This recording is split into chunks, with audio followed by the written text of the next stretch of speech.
everyone, and thank you for joining us bright and early this morning for the Aitken Partners Women in Business Breakfast, just a few days out from Mother's Day.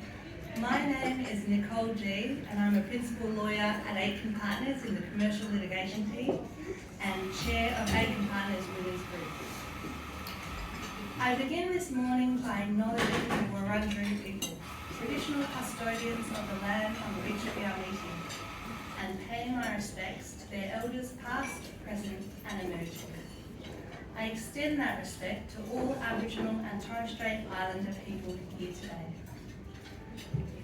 So now a bit about Aitken Partners Women's Group, or what we like to call APW. It started when Aitken Partners signed the Law Institute of Victoria's Charter for the Advancement of Women. APW involves women across the firm in various departments, lawyers and non-lawyers. And so what's our aim?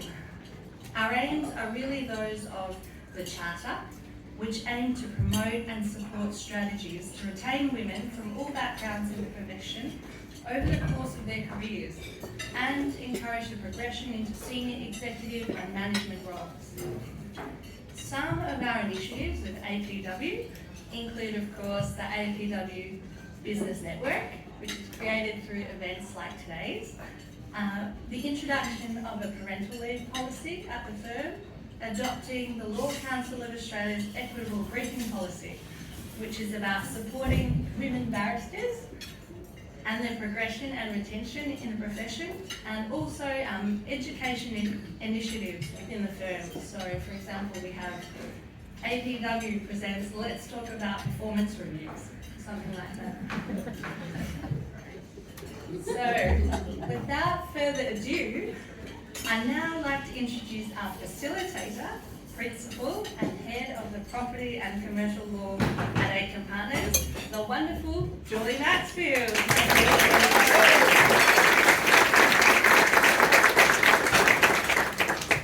Thanks, Nicole. It's with great pleasure and anticipation that I'm about to welcome our two esteemed guest speakers for this morning's breakfast, Liz Ruddle KC and the Honourable Betty King KC. I'm not sure I'm going to need to do much facilitating because I think they can probably both outdo me with their speaking. Just a brief background about Liz and Betty. Liz's journey into the legal realm is nothing short of inspiring.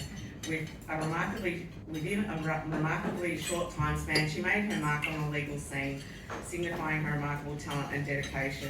Just 4 years after her studies, Liz embarked on her journey at the bar, fearlessly accepting both civil and criminal briefs.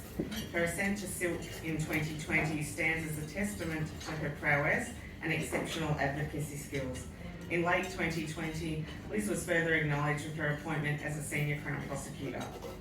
As the convener of the Women's Barristers Association, Liz has been a stalwart advocate for women's rights, tirelessly supporting women's advocacy through her work. Her commitment to fostering inclusivity within the legal sphere is evident in her endeavours to encourage progressive policy making, aiming to ensure more women are briefed for matters of higher courts and grave significance. Betty King KC, former Justice of the Supreme Court, at just 24 years of age became the 24th female barrister called to the Victorian Bar in 1975 in its 90-year history, after she completed her studies at Melbourne University. Betty is a woman defined by many firsts. She was the first female prosecutor for Victoria in 1986, then later became the first female Commonwealth prosecutor. In 1992, Betty was also one of the first women to be appointed as a KC. Following her time at the bar, Betty was appointed to the County Court prior to sitting at the Supreme Court until 2015. Not only does Betty have a colourful personality and a fantastic wardrobe, she also has a wonderful sense of humour. So we're all really excited to speak with Liz and Betty today. So ladies and gentlemen, please give Liz Ruddle and Betty King, a warm welcome.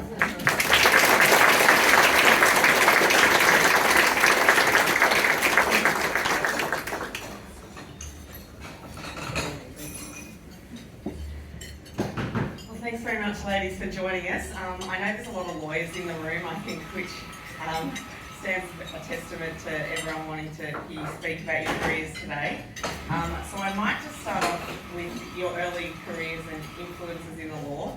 I was lucky enough to go to uni with Liz, share some of her study notes, which were probably a bit better than mine. We had a number of good times back in uni, and I think one of my first memories was Liz's 21st.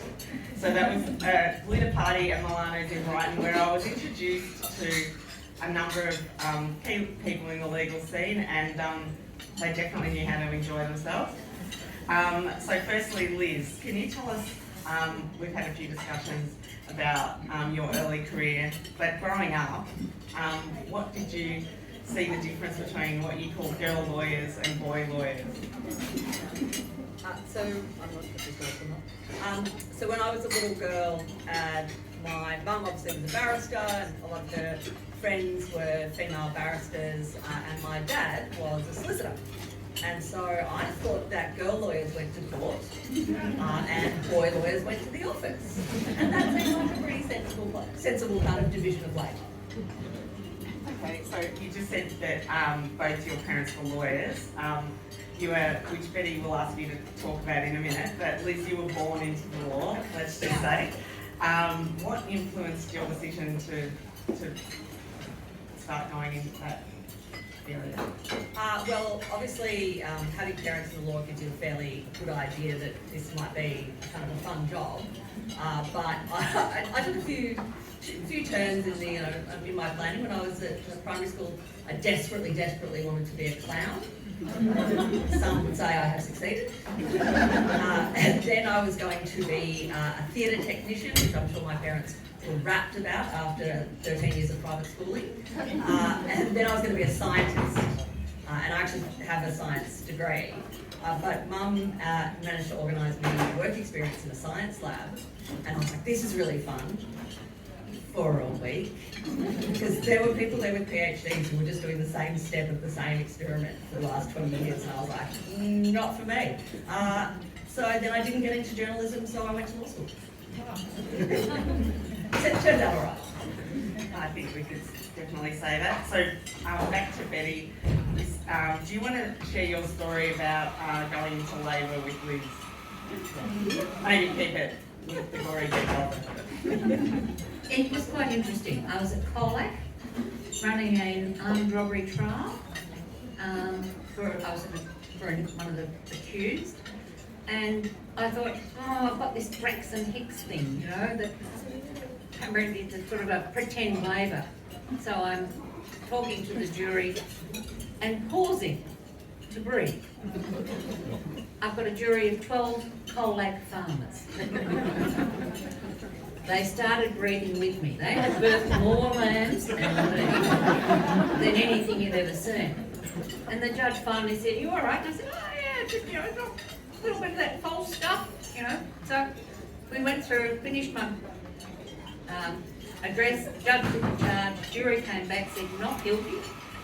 And nothing to do with what we'd run in the trial, by the way. They just hated the accused because he was a local. They jacked up the price of petrol every time there was a strike. So anyway, and I went back to Melbourne, and 7 hours later she was born. So she had no hope of evading the law. And I guess, Betty, your early career was a bit different.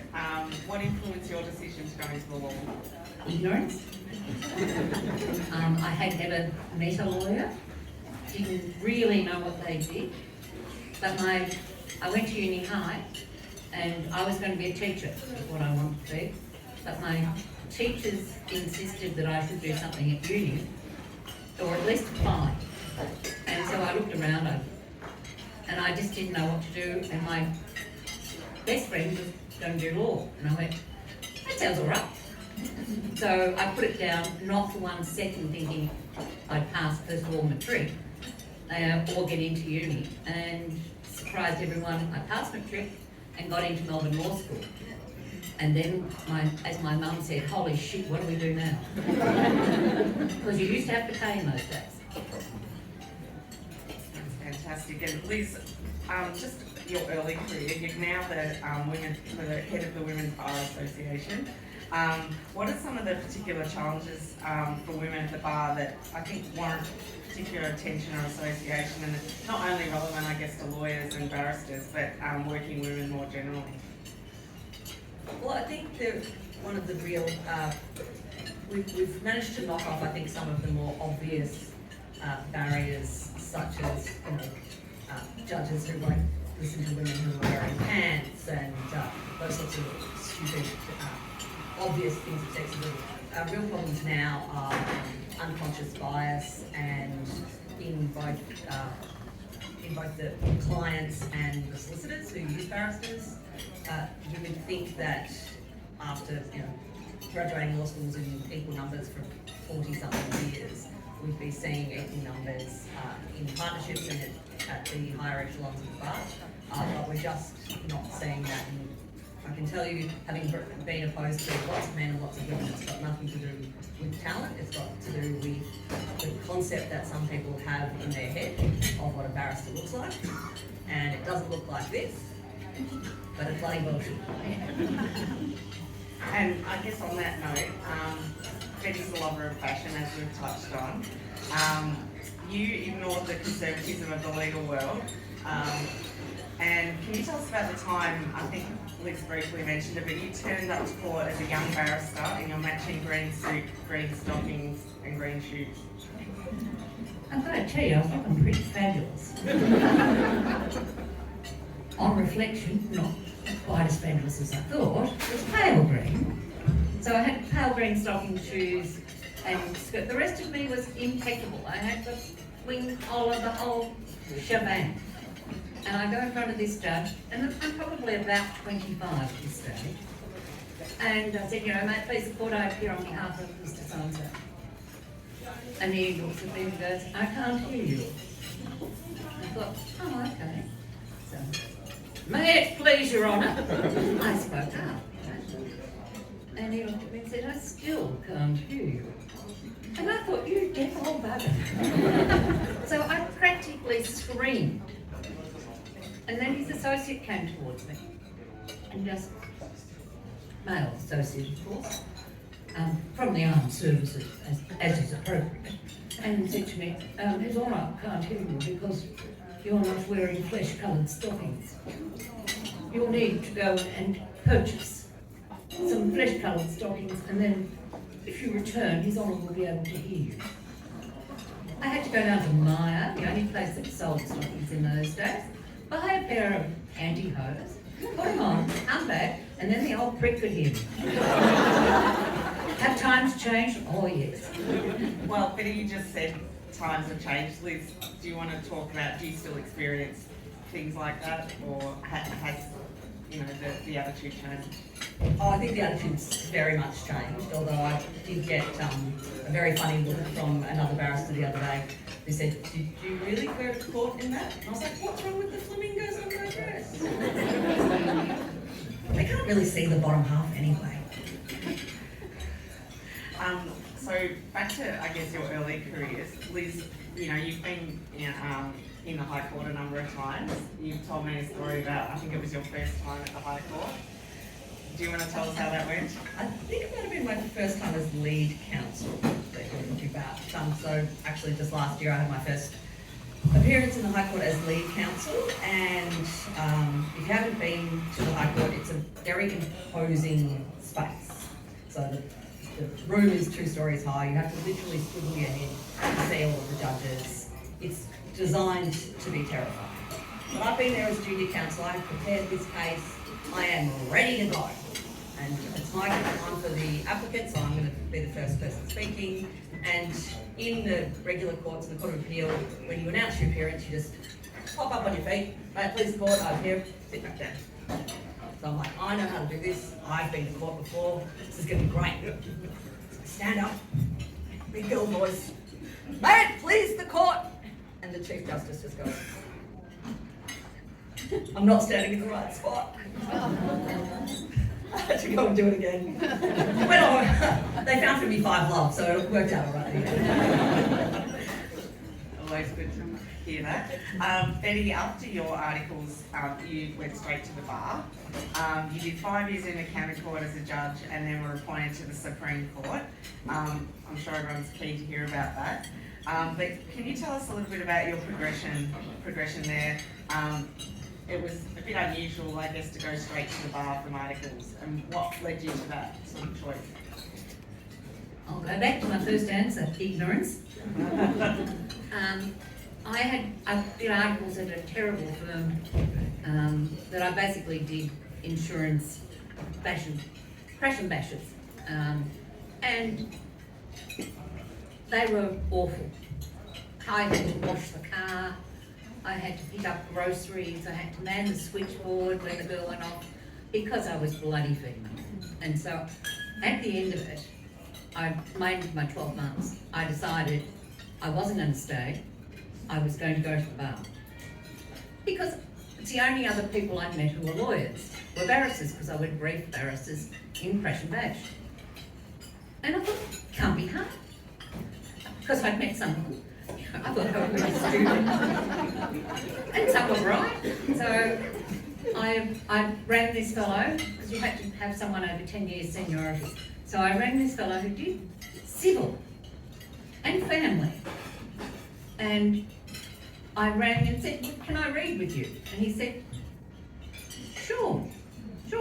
And I said, I'm going to do crime. And he went, yeah, and you want to read with me? And I went, yeah, well, you've got to go for 10 years, you're the only one I know, and so very flattering description. And he said, certainly. And after 3 weeks, because there was no reading course, there were no exams, there was no nothing. You just came to bar, and you had 3-month briefless where you followed your mentor, master as it then was, followed them around. And I didn't want to follow mine because he was doing civil and family. So eventually he palmed me off to a mate, and I just started doing crime. I had no idea that women didn't do crime. I had no idea that they didn't come to the bar. I just assumed they did. And so I came. It was beyond stupid. It just happened to luck out. And the day after you were appointed as the Justice of the Supreme Court, you were given an overview about the first file that you were about to get. Not exactly easy you into it, I wouldn't say. It was the Carl Williams murder trial. Do you want to tell us how you felt when you found out that's what you were doing? Terrified, but equally pretty thrilled, because it was all over everything, and I thought I can stop this shit going on. Because I was very much a bully judge. I accept this. You're not allowed to be now, but in those days we all were. But I was a bit gobsmacked, because I sat down and the chief just said to me, "Now Betty, we've got something we'd like you to take on." And I went, "Oh yes, what's that, Marilyn?" And she said, just the Carl Williams trials. And there were 7 of them. There were 5 murders, 2 conspiracies to murder, and it just consumed the first 3.5 years of my time on the bench. And it was like it was just nothing I'd seen the like of before. It was extraordinary. And Betty, at the time, I think you issued a suppression order about the Williams family, Roberta, Carl, the dog, the cat, the budgie. I think at the time I read an article that said, and you know, I only just learnt to read, obviously, but at the time, I think the article said you thought it was a bit wide, the suppression order, but you gave it a go. Do you want to tell us a bit about that? Look, I came day one of sitting in this. Williams comes in with his lawyers and they're all going on. And he'd given a press conference from jail the day before. And I thought, I know exactly what's going to happen. We're going to get to the point of the trial date and you're going to say, I can't get a fair trial. All this publicity. I'm too famous, too notorious, no one can be independent. And I thought, well, I know how to fix this. So I made a suppression order, and it covered anyone I think he'd ever spoken to, the dear Roberta, parents. I didn't include the child because I thought that would be nasty. And of course, it stopped. They just stopped interviewing.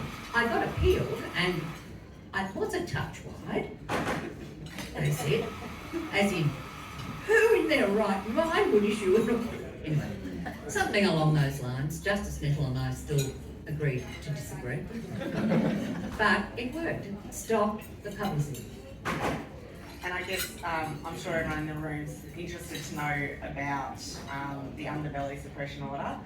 You got to, or were required to binge watch the whole season of Underbelly in one night.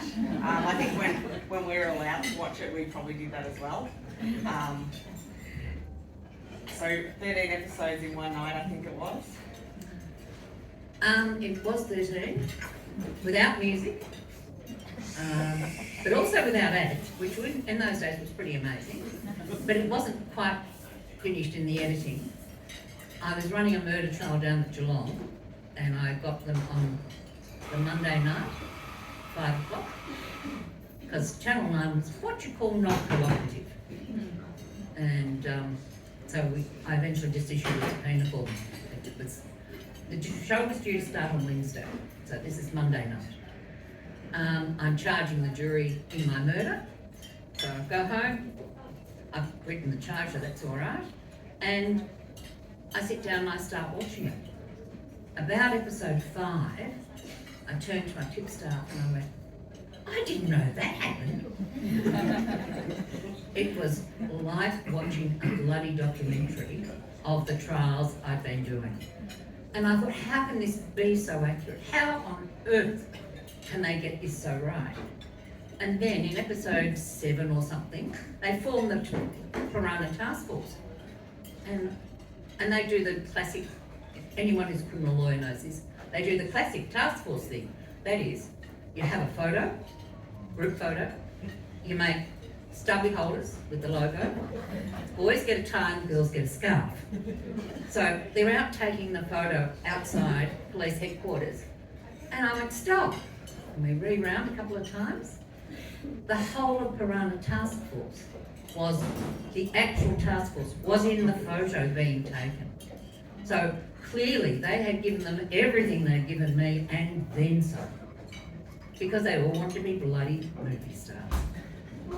So it was just a no-brainer.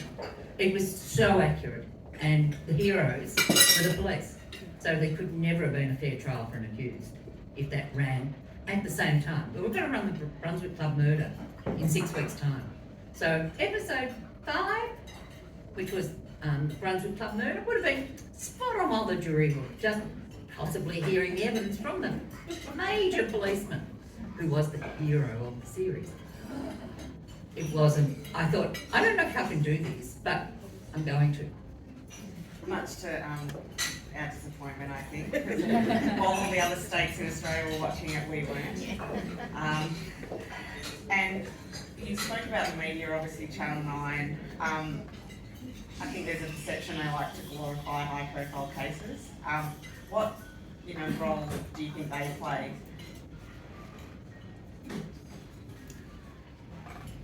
I think the media view news now as entertainment and murders as entertainment. I've been watching over the years. It used to be that when you had someone killed in a car accident or in a murder, whatever, there'd be just a fairly bland backdrop as the reporter talked about it. And now, they're actually showing the bodies. They're blurring the faces, but they're showing the bodies of accident victims, murder victims, lying on the ground. It's entirely truant. And it's about ratings. But then I have a very funny story. Well, no, I think it's very funny. But I should have to tell you, after my retirement, I was down at Montalto, having lunch with a girlfriend, all arranged, and it's great. 3 of us. And these 2 girls are not in the law, just mates from tennis. And we're sitting there, and as we arrive, at the table next to us is Gatto. So, I'm sitting down and I went, oh, that's all right, you won't know who I am because I didn't have my red glasses anymore. And everyone just picks me by the red glasses. So, I'm sitting there and about half an hour later, he clocks me and I'll go, you can tell, you go, so I went, that's all right, he won't say anything, won't do anything. About 15 minutes later, he walks up to the table. And I'm thinking, he's not really going to do anything stupid, is he? And you know what he said? He said, congratulations on your retirement, Your Honour. And he said, we're all thrilled.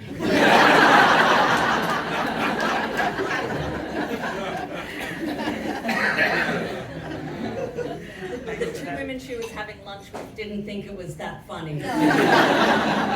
We had a driver and they made him take evasive action. Covering the number plates, turn left down here. Liz, I guess I'll ask this question to you first. With, long trials, the mental energy and everything associated with those sorts of trials, how do you move forward after a trial and onto the next task, I guess? Alcohol? No, I need a bit of alcohol.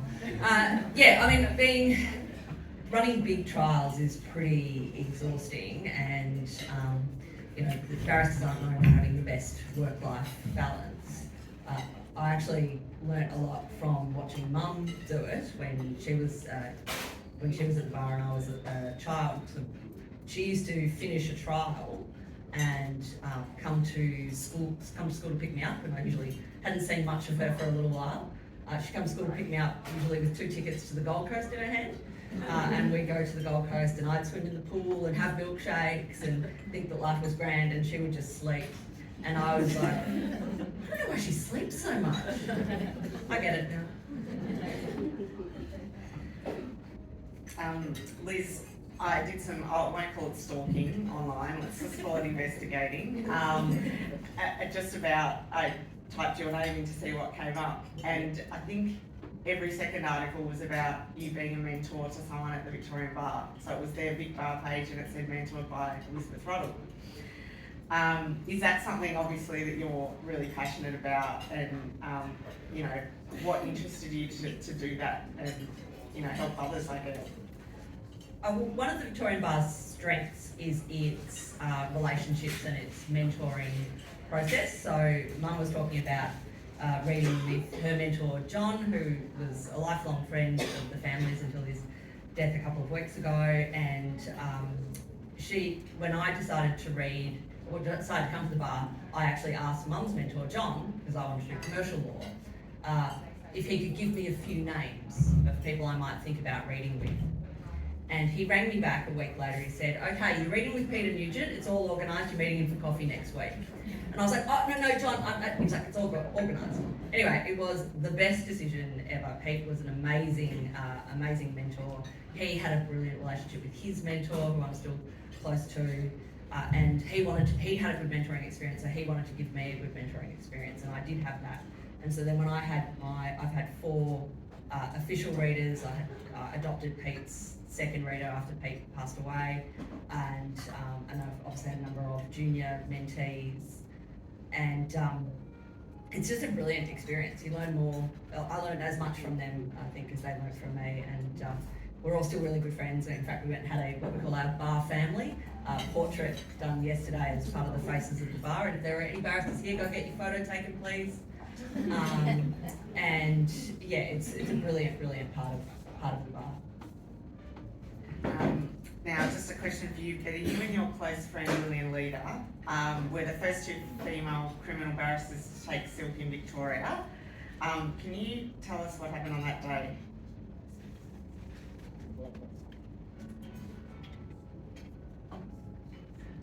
This had to remind me of what so many things happened on that day, including getting totally maggoted. But yeah, she can't fly it honestly. mean, if you can't do it then. Right, so Lil was my best mate, we shared chambers, we did everything, everything together. Hated each other at first sight, loathed each other. Took us 6 weeks of circling to work out that really... Alcohol? No, she didn't drink. But, we ended up, we shared chambers, we shared our lives. And it comes time, we both, someone said even the Chief Justice was too scared to separate you two, right? And I thought that was a fair description. We then have to go and get some robes, because you've got a week to get your robes, because that's when you announce your appearance. And most of the boys' robes were good, except they didn't have any bumps in them. So you needed a girl jacket. So over we go to get our girl jackets, and they had one. One. So Lillian got the jacket. I made mine. I took Mark Weinberg's jacket home over the weekend and I copied it. I wore it for the rest of my career, basically. And when Lizzie took silk, I passed it on to her and she wears it to this day. And I also made the rosettes because they were really shitty badly made. But they didn't expect ever to have two women take silk. So they had one jacket. They had many men's jackets in many different sizes, but only one woman's jacket because, suppose it might happen one day. Whereas now they have maternity jackets with zips up the side. Handy for older male barristers with Now,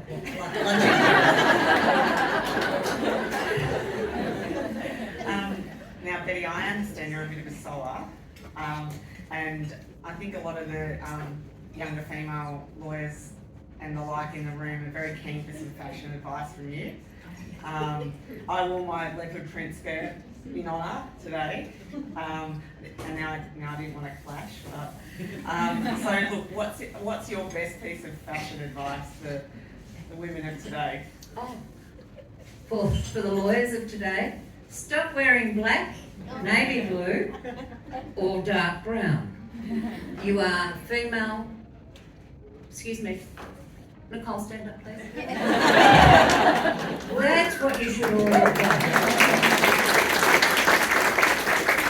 Don't be pretend men. You don't have to be. Well, you women, wear the colour, wear the joy. You only have to look reasonable. You don't have to look like a boy. Look at me, I can pull my hair back, put in a bun, wear a navy suit, and I look just like a sort of mess. You don't need to. Celebrate the fact that you're female. Be female. Not everyone wants to be as outrageous as I was, but embrace colour, embrace style.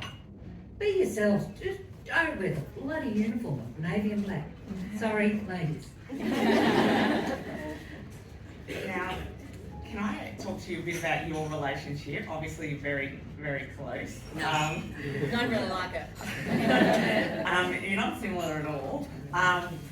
But Liz once told me, Betty, about where you decided to do a spot of parenting and a bit of work at the same time. I think you took her on a picnic somewhere.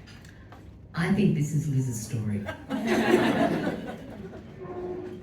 So one day, my mum says to me, I'm probably about 7 or 8. I'm going to take you and your cousins on a picnic. 6, okay, 6. There you go. I'm going to take you and your cousins on a picnic to the Dandenong Ranges. And I'm like, love picnics. Great. So off we go to the Dandenong Ranges, me and my cousin Alison, who would be then 5. And we play this, I remember the picnic really well because we played this super fun game where we had these little books of photographs and we had to find them and tell Mum that we'd found the picture. Oh, this is that tree and this is that rock and so on and so forth. Really fun. Then years and years and years later, I'm studying science and I'm looking at forensic evidence and I see my first police photo book. It's those little blue books from the picnic. And I say to Mum, the time you took me on the picnic, was that a crime scene? She was like, yeah, it was a double homicide. But I didn't give you the books with the bodies. I consider that responsible parenting. Very much so. I guess in such a demanding job that you both have had and have, how do you balance that with work-life balance and raising a family? Drinking. Giving all of the work to grandma. Yeah. So we actually lived with my grandmother when mum was practicing barrister, and I now live with mum. So she didn't have to raise me, but she has to raise my son Christopher. That's quid pro quo. I think people really do need to understand what Bill and I used to say it all the time. What we needed was a wife. Because every male that we were opposed to had a wife. Or someone doing that for them. Whereas, you know, we had to go home and do things like, yeah, what's for dinner, love? The washing, the ironing, it just happens. So I think things have improved in that way. But I solved it by living communally with my parents, my husband, my sister, her husband, their 3 girls, Liz. We were 6 adults, 4 kids, 1 house, 1 kitchen. So, and it just worked for us. We lived like that for years and years. And so we've always been a close family. And I could not have done any of this without my mum. Now, Liz, I'll impose on you a more personal question. And can you tell us about your relationship with Betty, the mother-daughter relationship? I'll be interested.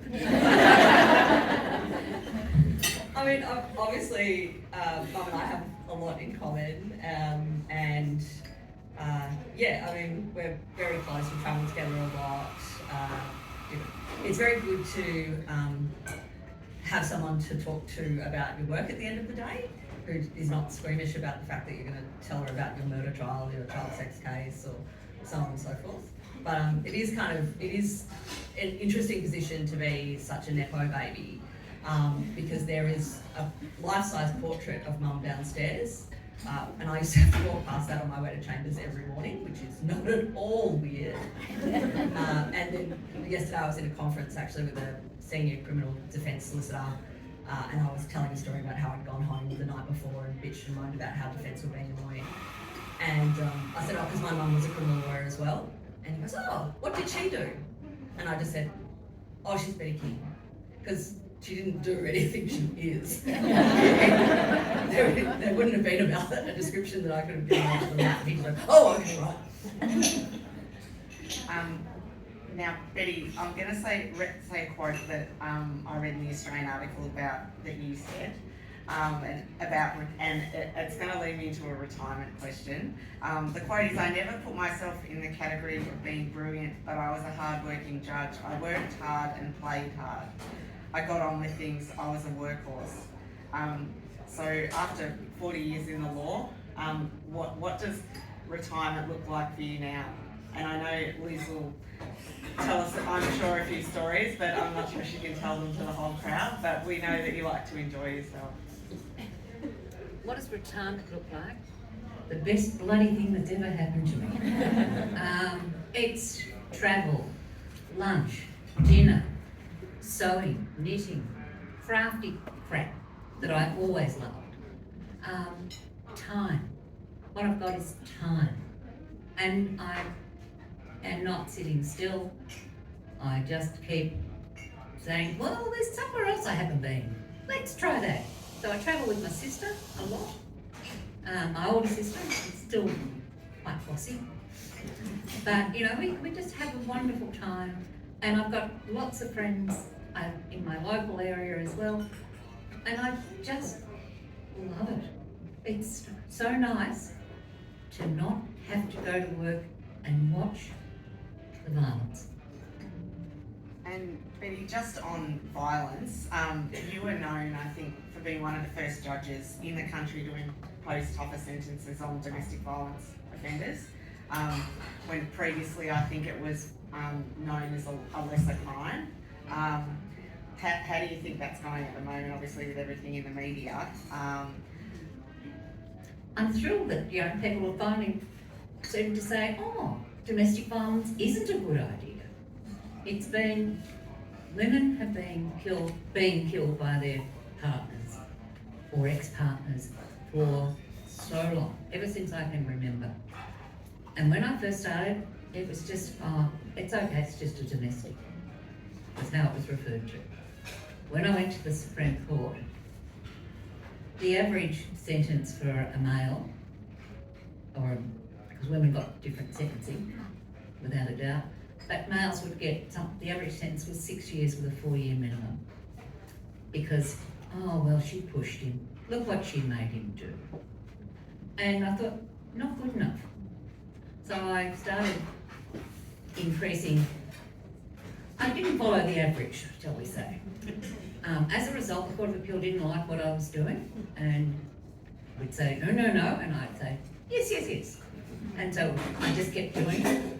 And gradually, over the 10 years I was there, the sentences for domestic killings rose, and rose significantly. Because they can't keep pushing back if you provide good reasons why this is a terrible crime. I think there's no real answer. You know, I wish there was. I've looked at this every way. I can't see how we stop it. And it's also, must be recognised, it's a worldwide phenomenon. Part of it, I think, is because it must be very hard for men to cope with the changing role of women and the changing assertiveness and becoming who they are.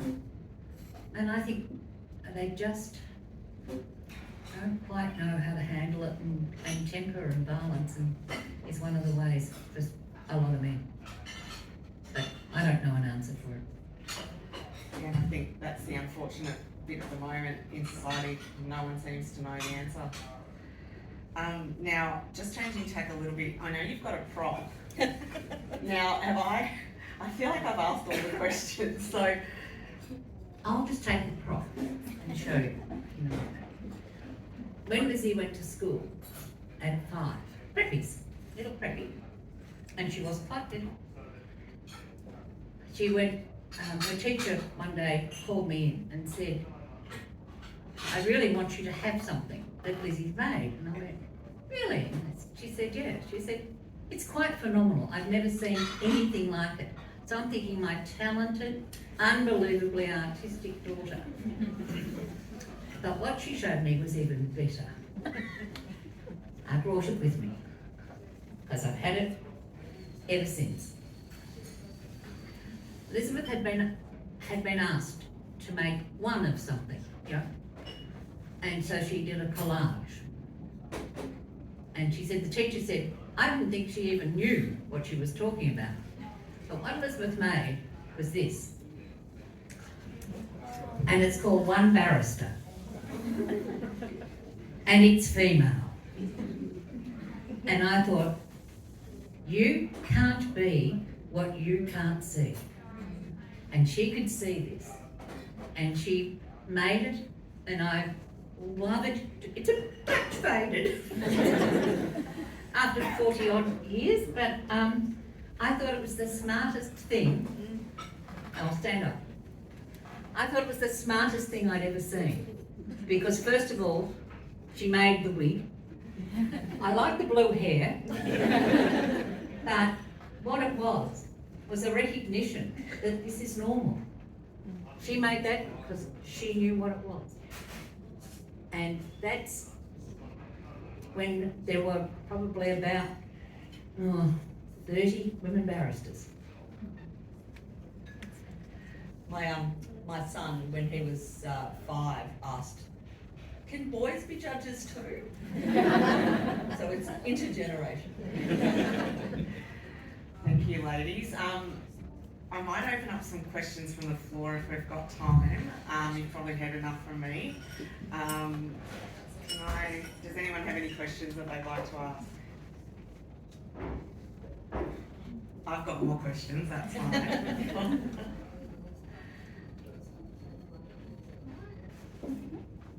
she's scary, but I'm not. Sure. Nicole?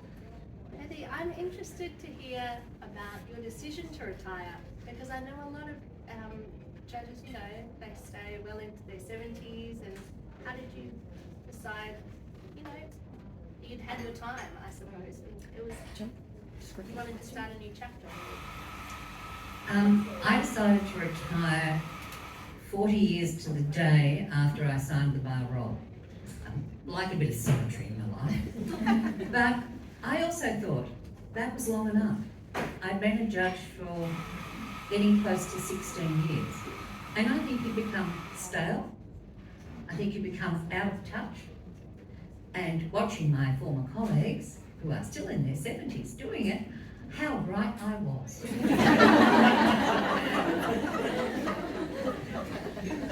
Not that that goes too widely out. Susan? I have a question for Betty, just touching on what you said that judges become out of touch. Why do you think that happens? Well, because we get old.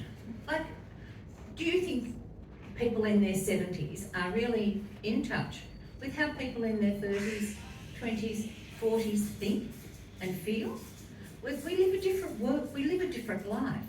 We're grandparents, we're not responsible, we're not worried about the mortgages. It's, you know, there comes a time when your concerns and how you think about society is quite different. I mean, it's like when people talk about, oh, this woke shit. It's not woke shit. It's the fact that society is changing its values as it progresses. And I don't think that necessarily, as you get older, you find that change easy. So as a result, I don't think you're in touch with the world of today in the way you were when you were appointed. Basically, all the judges are just okay, boomer. Is there any more questions before I might just ask one last question? Maddie? What advice would you give to women how to start their career?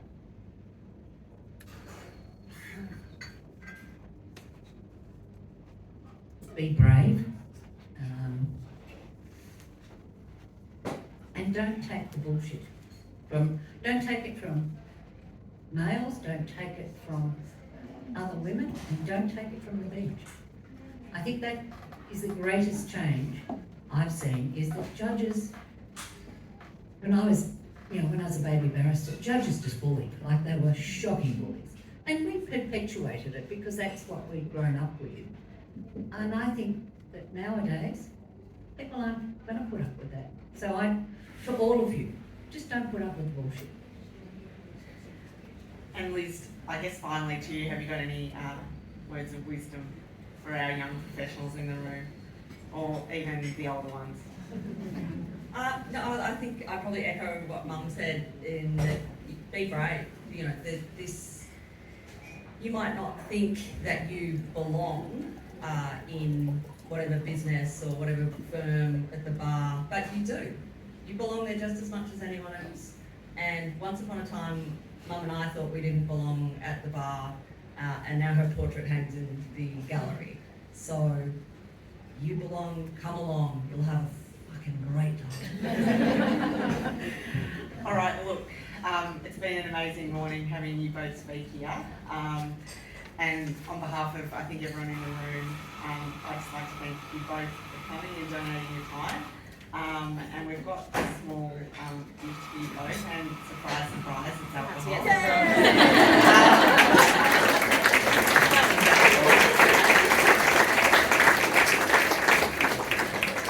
Thank you.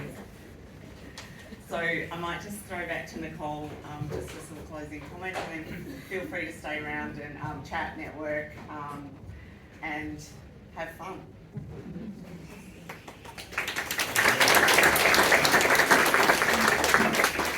Thank you so much, Betty and Liz. You talked about you can't be what you can't see. And thank you for your courage in being some successful women that we can see. So inspiring us. So thanks so much, for the contributions you've made to women and the profession, and for your time and sharing your experiences this morning. So thanks again.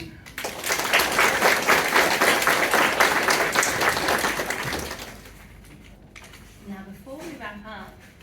See all the lovely flowers on the table? They're a gift to a lucky person on your table. So if everyone could just reach under their chair, around your right knee. If you find a raffle ticket, the flowers are yours.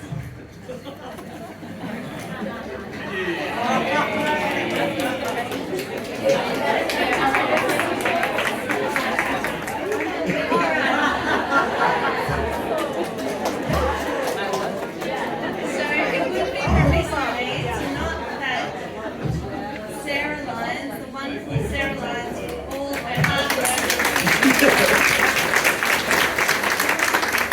To Sarah's team, to the APW events team, and of course, thank you to all of you for coming this morning, for being here to share in our network. We hope that you stick around if you like for a bit more networking. Otherwise, thank you again for coming and have a wonderful day.